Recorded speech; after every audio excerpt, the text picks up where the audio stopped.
एक बिजनेसमैन को काफी लॉस उठाना पड़ा तो उसने उधार पैसे लिए ब्याज पर, और जिससे पैसे लिए थे उसको दे नहीं पा रहा था, लौटा नहीं पा रहा था, और पैसे मांगने वाला एक दिन भी रुक नहीं रहा था। पैसे मांगने वाला आदमी बूढ़ा था और उसे बिजनेसमैन की बेटी हासिल करनी थी, शादी करनी थी। इसलिए बूढ़े आदमी ने कहा कि मैं सारा कर्ज माफ कर दूंगा अगर तुम अपनी बेटी की शादी मुझसे करवा दो। बिजनेसमैन ने मना कर दिया तो बूढ़े आदमी ने एक और ऑफर रखा कि एक काम करते हैं, गेम खेलते हैं जिसमें एक छोटी सी पोटली में 2 पत्थर डालूंगा, एक व्हाइट होगा और ब्लैक होगा।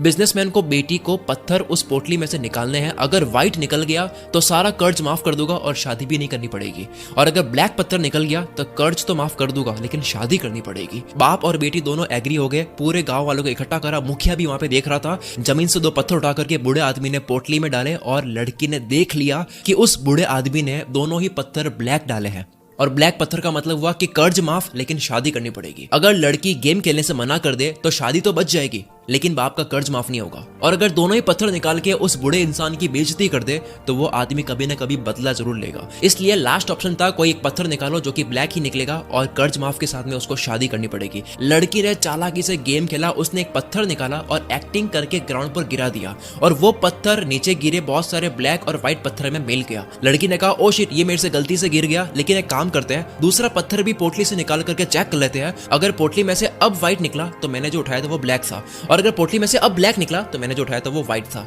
बूढ़ा व्यक्ति वहीं पे फंस गया। पोटली से दूसरा पत्थर निकाला तो वो ब्लैक निकला, यानी कि नीचे गिरा हुआ पत्थर व्हाइट था, और ये पूरा गांव देख रहा था, मुखिया भी देख रहा था कि अब कर्ज माफ हो चुका है और शादी भी नहीं करनी पड़ेगी क्योंकि पत्थर जो उठा के नीचे गिरा दिया था गलती से वो व्हाइट था। इसे कहते हैं टफ सिचुएशन में चालाकी से दिमाग चलाना। इसी तरह से छोटी छोटी कहानियों के माध्यम से मैं आपको ऐसे ऐसे बड़े बड़े लेसन्स देने वाला हूं जो आपके जिंदगी भर काम आने वाले हैं।